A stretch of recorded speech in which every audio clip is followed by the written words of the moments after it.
Chapter 8 पढ़ा था, जिसका क्या नेम था, यह सबसे कठिन समय नहीं। आज हम क्या पढ़ेंगे, इस चैप्टर के क्वेश्चन आंसर पढ़ेंगे। क्या पढ़ेंगे अब हम इस चैप्टर के क्वेश्चन आंसर पढ़ेंगे। ओके, तो इसमें फर्स्ट क्वेश्चन क्या है, यह कठिन समय नहीं, यह बताने के लिए कवि ने कौन कौन से तर्क प्रस्तुत किए गए हैं, स्पष्ट कीजिए। यह सबसे कठिन समय नहीं है बताने के लिए कवियत्री ने निम्नलिखित तर्क प्रस्तुत किया है। चिड़िया तिनका लेकर उड़ने की तैयारी में है। पेड़ से गिरने वाली पत्ती को थामने के लिए एक हाथ तैयार है। स्टेशन पर भीड़ है। रेलगाड़ी अपने गंतव्य पर जाती है। कोई किसी की प्रतीक्षा करते हुए चिंतित हो रहा है। दादी नानी की कहानी का अंतिम व महत्वपूर्ण भाग बाकी है। अंतरिक्ष से आने वाली बस अंतरिक्ष की जानकारी लेने गए लोगों में से बचे हुए लोगों को लेकर लौट रही है। अब हम देखते हैं नेक्स्ट क्वेश्चन। चिड़िया चोंच में तिनका दबाकर उड़ने की तैयारी में क्यों है, वह तिनकों को क्या करती होगी, लिखिए। चिड़िया अपनी चोंच में तिनका दबाकर उड़ने की तैयारी में है क्योंकि वह तिनकों से अपना घोंसला बनाना चाहती है ताकि वह उसमें अपने अंडे दे सके और उसमें वह और उसके बच्चे चैन से रह सके। नेक्स्ट क्वेश्चन क्या है, कविता में कई बार अभी भी का प्रयोग करके बातें रखी गई है। अभी भी का प्रयोग करते हुए 3 वाक्य बनाइए और देखिए उन्हें लगातार निरंतर बिना रुके चलने वाले किसी कार्य का भाव निकल रहा है या नहीं। अभी भी के प्रयोग से बनाए गए 3 वाक्य, पिछले सप्ताह से वर्षा शुरू हुई और अभी भी जारी है। लगता है ट्रेन के आने में अभी भी समय लगेगा।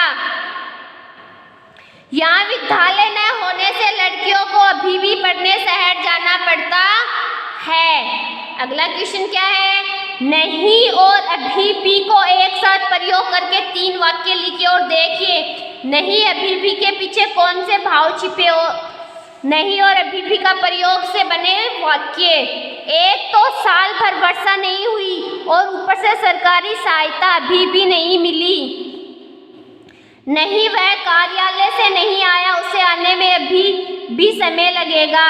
यहाँ कोई सिनेमा घर नहीं है इसलिए फिल्म देखने अभी भी शहर जाना पड़ता है। अगला क्वेश्चन क्या है, घर के बड़े बुड्ढों द्वारा बच्चों को सुनाई जाने वाली किसी ऐसी कथा की जानकारी प्राप्त कीजिए जिसके आखिरी हिस्से में कठिन परिस्थितियों से जीतने का संदेश हो। राजा हरिश्चंद्र एक महान और सत्यवादी राजा थे।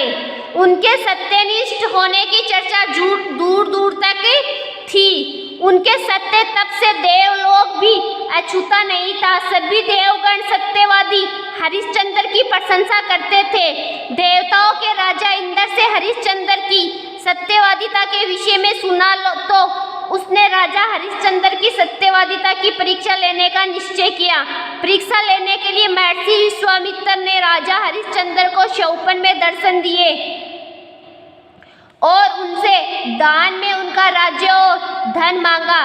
राजा हरिश्चंद्र ने शौपन में ही महर्षि को यह सब देने की प्रतीक्षा कर ली। कुछ समय बाद महर्षि विश्वामित्र राजा हरिश्चंद्र के दरबार में आए और उनसे उनका राज्य और दान की राशि मांगी। राजा हरिश्चंद्र सहर्ष उन्हें अपने राज्य और दक्षिणा देने के लिए तैयार हो गए। जब राजा ने अपने कर्मचारी से राज्य कोष से धन लाकर महर्षि की दक्षिणा देने को कहा, तब महर्षि ने राजा हरिश्चंद्र से कहा, हे राजन, जब तुम्हें मुझे अपना सर्वस्व दान दे चुके हो तो इस राज्य के कोष पर तुम्हारा अधिकार कहाँ रहा।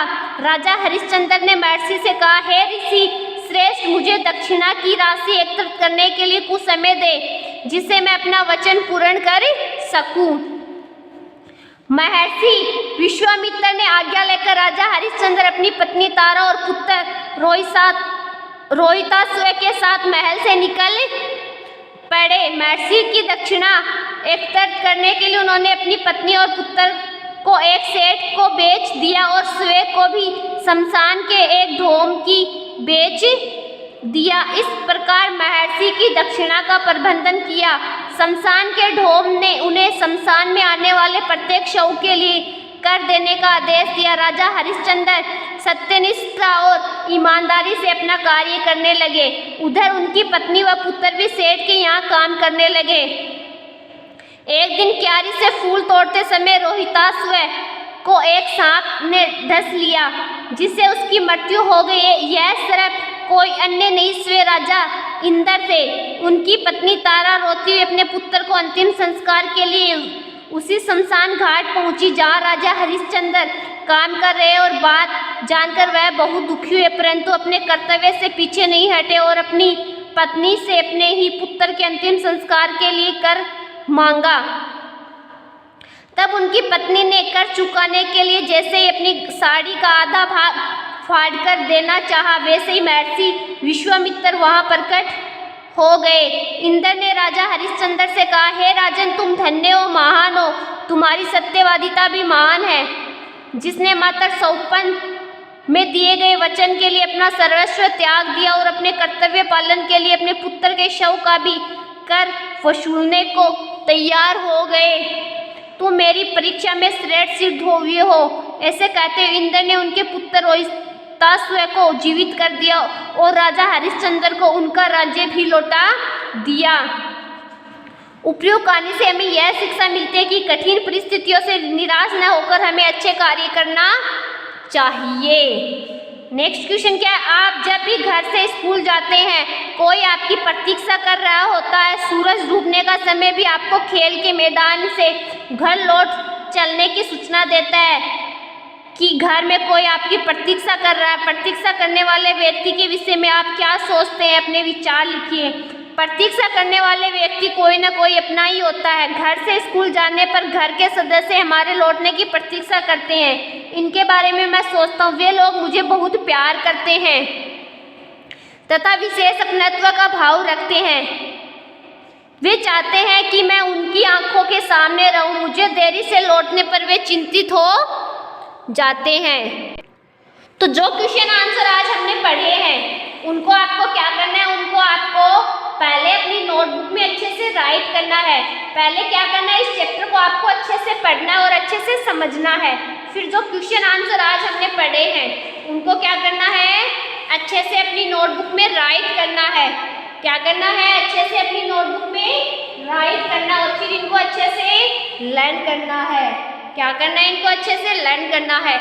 ओके बच्चों, आज के लिए इतना ही काफी है। कल हम पढ़ेंगे नेक्स्ट टॉपिक। आज आप क्या करोगे? इस चैप्टर को अच्छे से पढ़ोगे और अच्छे से समझोगे।